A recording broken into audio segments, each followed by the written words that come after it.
Ito na siya. Ito nang huli ko. Malaki. Woohoo!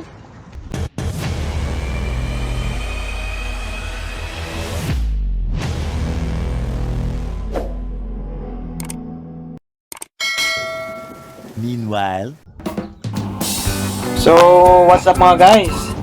It's another beautiful day once again here in Doha, Qatar. It's weekend and binalikan ko yung Al Wakrah Fishing Port para mag-fishing. Pero guys, sa dinasang pagkakataon ay walang huling isda mga guys. Isang maliit lang na isda yung nahuli ko. Di ko alam kung bakit walang isda na kumakagat guys. So ako naman ay pumunta sa isang fishing spot. Binalikan ko yung Hilton. Pero nakahuli naman mga guys, pero talagang maliliit yung mga isda. Di ko alam kung bakit. Dahil ba full moon o maraming nangingisda o talagang kailap talaga yung isda.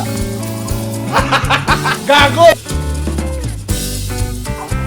So, ganun pa man guys, hindi tayo nagsasawang mag-fishing. May huli man o wala, tuloy pa rin ang fishing. So, abangan nyo aking mga video guys. Let's go!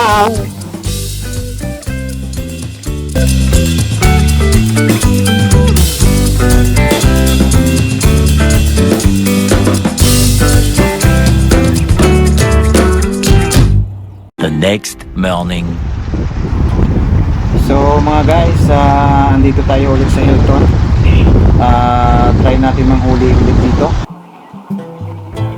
Ito lang kasing madaling puntahan na fishing spot dito sa Doha. Malapit kasi siya. Hindi kasi ako sumama sa fishing ng mga kasama ko sa Inland Sea. Kasi may appointment tayo sa medical check-up. Kaya dito lang muna ako nag-fishing malapit. Minsan kasi kailangan din natin magpa-check up ng ating kalusugan. Hindi lang puro fishing mga guys.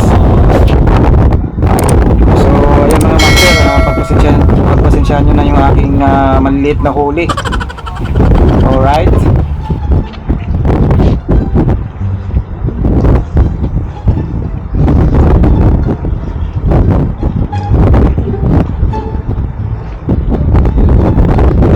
Meron pa ulit, maliit. Paano?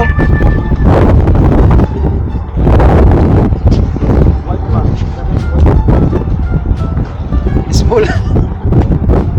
Yeah, small. Eventually.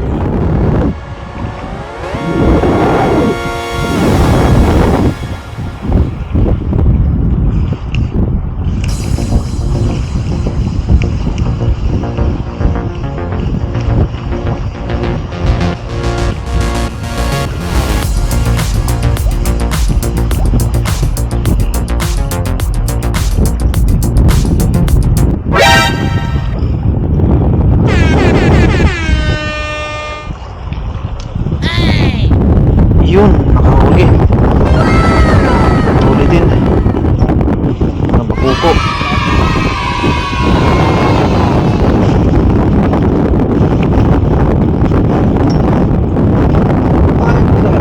Hipon? Oo. Ayun pwede na to. Sumabit din kinain niya talaga tingnan mo. Pumasok sa bungangan. Hirap tubunin. Tapos papain nyo rin yan. Ha? Papain nyo rin. Hindi. Tostado na lang to. Wala akong nagamit na Malaki yan. Pang malaki yan. Delikado, baka maputol lang.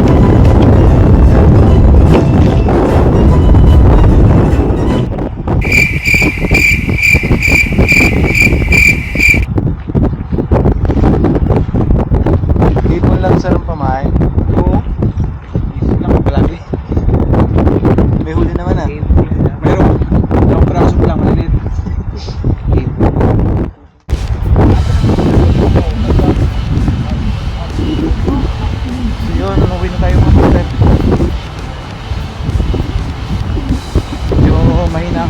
natin. Wait lang. Tingnan natin. So, yan, dalawang isdang maliliit. Yan. Yan ang huli ko.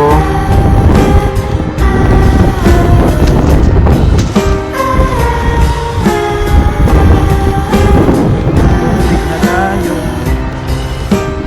Yan guys.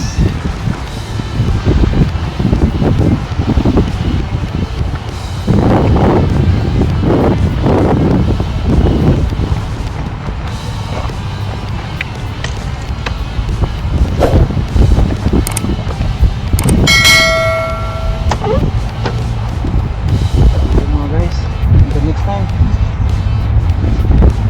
Until next time. Alright, uwi na tayo mga master. Balik na tayo sa ulitin na fishing.